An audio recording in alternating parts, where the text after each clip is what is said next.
அனைத்து வாக்குச்சாவடி நிலை அலுவலர்களுக்கும் வணக்கம்.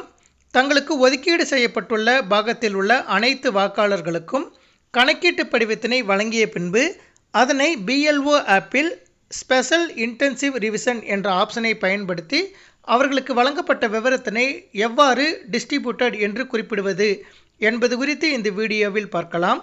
அதற்கு உங்களது மொபைலில் ப்ளே ஸ்டோர் ஓப்பன் பண்ணிக்கோங்க. ஓப்பன் பண்ணிவிட்டு சர்ச் பாக்ஸில் பிஎல்ஓ ஆப் அப்படின்னு டைப் பண்ணிவிட்டு சர்ச் பட்டனை ப்ரெஸ் பண்ணுங்கள்.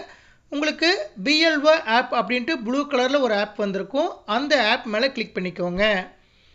கிளிக் பண்ணினதும் நீங்கள் இன்ஸ்டால் பண்ண சொல்லி கேட்கும். இன்ஸ்டால் பண்ணிக்கோங்க. இன்ஸ்டால் பண்ணி முடித்ததுக்கப்புறம் ப்ளே ஸ்டோர் விட்டு வெளியே வந்துடுங்க. நீங்கள் ப்ளே ஸ்டோர் விட்டு வெளியே வந்ததும் பிஎல்ஓ ஆப் அப்படின்ட்டு ஒரு ஐக்கன் வந்திருக்கும். அந்த ஐக்கனை கிளிக் பண்ணுங்கள்.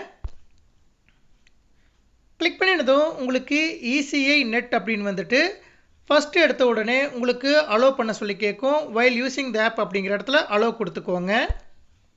அலோவ் கொடுத்ததும் லொக்கேஷன் ஆன் பண்ண சொல்லி கேட்கும். அதுக்கும் வைல் யூஸிங் த ஆப் அப்படிங்கிற ஆப்ஷனை டிக் பண்ணிக்கோங்க.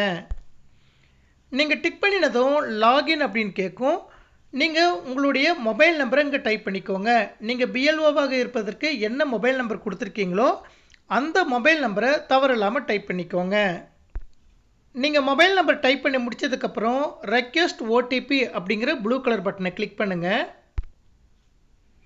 கிளிக் பண்ணினதும் ஓடிபி சென்ட் ஆன் அப்படின்னு வந்துட்டு உங்களுடைய மொபைல் நம்பருக்கு ஒரு ஓடிபி வந்திருக்கும். உங்களது மொபைல் எண்ணிற்கு வந்திருக்கக்கூடிய அந்த 6 இலக்க ஓடிபி எண்ணை டைப் பண்ணிக்கோங்க.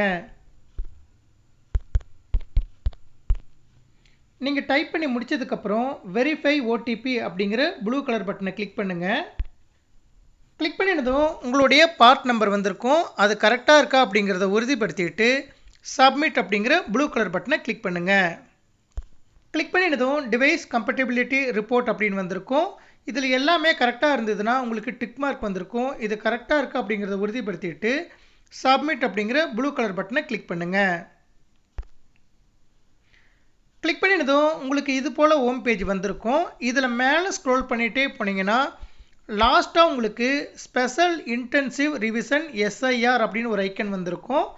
அந்த ஐக்கனை கிளிக் பண்ணுங்கள். நீங்கள் கிளிக் பண்ணினதும் எஸ்ஐஆர் ப்ரீ டிராஃப்ட் அப்படின்னு வந்துட்டு அதற்கு கீழே இஎஃப் டிஸ்ட்ரிபியூஷன் ட்ராக்கர் அப்படின்னு வந்திருக்கும். அந்த ஐக்கனை கிளிக் பண்ணுங்கள். கிளிக் பண்ணினதும் உங்களுடைய அந்த பாகத்தில் இருக்கக்கூடிய அனைத்து வாக்காளர்களுடைய பெயரும் வந்திருக்கும். நீங்கள் எந்த வாக்காளருக்கு கணக்கீட்டு படிவத்தை டிஸ்ட்ரிபியூட் பண்ணுறீங்களோ அந்த வாக்காளருடைய விவரத்தை டிஸ்ட்ரிபியூட்டட் அப்படின்னு சமர்ப்பிப்பதற்கு ஸ்கேன் கியூஆர் கோட் அப்படின்ட்டு ப்ளூ கலரில் ஒரு ஆப்ஷன் கொடுத்துருக்காங்க. அதை கிளிக் பண்ணுங்கள். கிளிக் பண்ணிவிட்டு யாருக்கு அந்த படிவத்தை வழங்குறீங்களோ அந்த படிவத்து மேலே இருக்கக்கூடிய கியூஆர் கோடை ஸ்கேன் பண்ணுங்கள். ஸ்கேன் பண்ணினதும் அந்த அப்ளிகேஷன் கோடு வந்திருக்கும். அதுபோல் அவருடைய டீட்டெயில்ஸும் அதற்கு கீழே வந்திருக்கும்.